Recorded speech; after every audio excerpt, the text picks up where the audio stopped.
Hey yo everybody, my name is JWaz and welcome back to Star Citizen, where in today's video we're doing a comparison between the 300i and the Avenger Titan. Let's get into it. Alright, so first things first, we're going to take a look at the weapons, shields, and hull strength of each ship.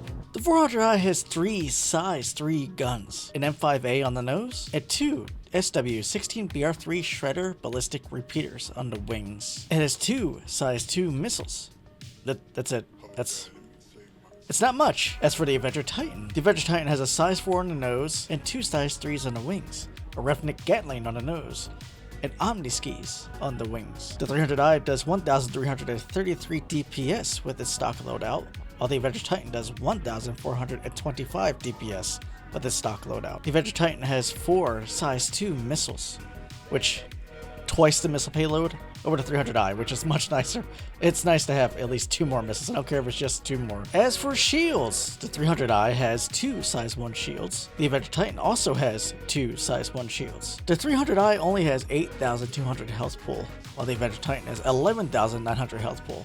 While the S is only a few thousand difference, that makes a big difference when you're in a fight. In terms of maneuverability, the Avenger Titan has 1 point over the 300i in both pitch and yaw. The roll are identical between the two. And you know what? Even though it's such a small amount, it does actually show in combat.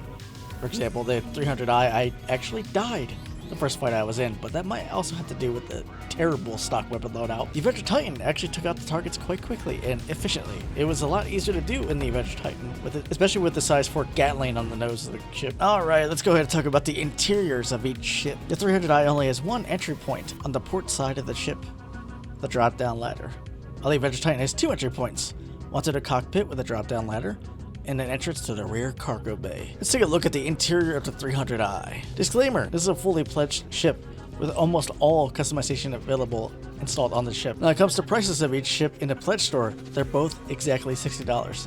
This one, if you customize it with everything like I have, it would be $76. When you enter the ship, you got the cockpit, which would be to your left. Directly in front of you would be a bathroom with the most worst placement of a freaking button. It's an absolute pain in the ass to get this open. Let's see if I can find it. There we go. Open. You get a toilet with toilet paper that doesn't come out. So, if you run out, just don't use this bathroom. You'll run out of toilet paper, and you don't want that to happen. I don't want to. You're gonna have to watch it. I would expect this to be one of those toilets that sprays water up here. I'm just gonna leave that open. It's too much of a pain in the ass to close. To your right is your living quarters. You get a countertop with all these amenities, which don't actually come with the ship's stock. You just get a plain counter, the stock ship. Across from that is your bed with a TV screen, or in this case, a monitor station. You can see everything that's going on with your ship. At the very end, you get a gun rack, 2 rifle slots, and 3 pistol slots. In this case, I have a arc light in the pistol slot, and of course, personal storage, which is a nice added touch. And then if you look up, you get the most beautiful roof. It's all clear. I'm assuming they're going to call this aluminum, clear aluminum. But being able to get this view is so nice. It's something that most ships are lacking in this game. I love the fact that the entire roof is basically just a clear window. All right, let's go check out the Avenger Titan. We're going to enter through the cockpit. It's a little extra when you want to look at the interior, but you know what? That gets the job done. You enter through a drop-down ladder. Cockpit opens up for you. To get to the rear of the ship, you just simply hold Y, and it'll turn you around right in there. A staircase will take you down to the living quarters, which you have a bed.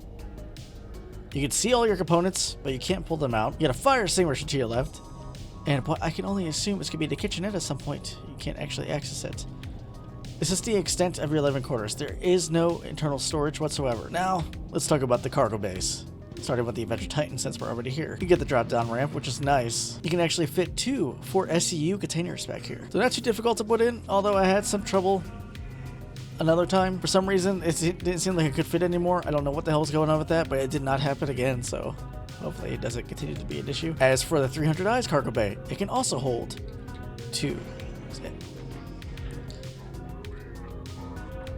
Yep, just gonna move that.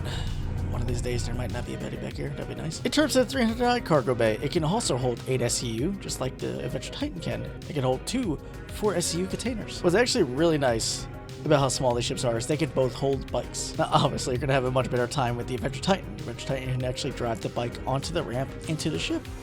Versus the 300i, you can do the same, but you're going to run into a little more hiccups. So if you're going to put a bike on the 300i, I definitely recommend powering it off and then using a tractor beam to put it on board. It'd be much easier that way. Now let's talk about speed. Now when it comes to speed, they're literally identical. They both go 260 SCM and 1425 in nav mode, which is ridiculously fast. They both have interceptor tuning, so you're going to be getting away from those targets fairly easily if you were at all concerned about that. Even then, I think you do just fine if you're an Avenger Titan in terms of dogfight. A little more challenging than a 300i. So yeah, if we're going to talk about a winner, I think the winner is fairly clear. It's the Avenger Titan. And it pains me to say that because I love the 300i. 300i is such a beautiful ship. It's like the sports car of the universe. It's fragile, but it has a decent punch. And it's fast as hell. But the Avenger Titan's better. It's just the reality of it. In terms of, like, if you're being objective about it, the Avenger Titan's better. I'll go based on my opinion. The 300i is better, just because I absolutely love the ship. And for anyone who might be wondering, this coffee maker does in fact work. You can make coffee on here. You look at it go. It's pouring that coffee. Oh yeah. Anyway, between the two, personally, I would take the 300i. But if you want something for practicality, and the Avenger Titan's the way to go. It's unfortunate, but it's true. If you want to buy these ships, the 300i is available at Astro Armada at Area 18 for 1,375,920 Alpha UEC. The Avenger Titan is available at New Deal at Lorville for 1,358,280 Alpha UEC. Already, the Avenger Titan sounds like a much better deal with what you get. It's got more health pools, it's got more firepower, at least more DPS in terms of firepower. And it's got more missiles. It holds the same amount of storage capacity. Well, yes, you do not have internal storage. I'm sure you can throw a single SCU on board and a bike if you really wanted to, and do just fine. You're not really going to get these ships for cargo. For starter cargo, maybe, but not really anything else. Well, that is all the time I got for this video, guys. If you enjoyed the video, you know what to do. Crash into that like button. If you'd like to see more content like this, subscribe to my channel and hit that notification bell to keep up to date with all my videos. As always, I'll see you in the next video. Deuces.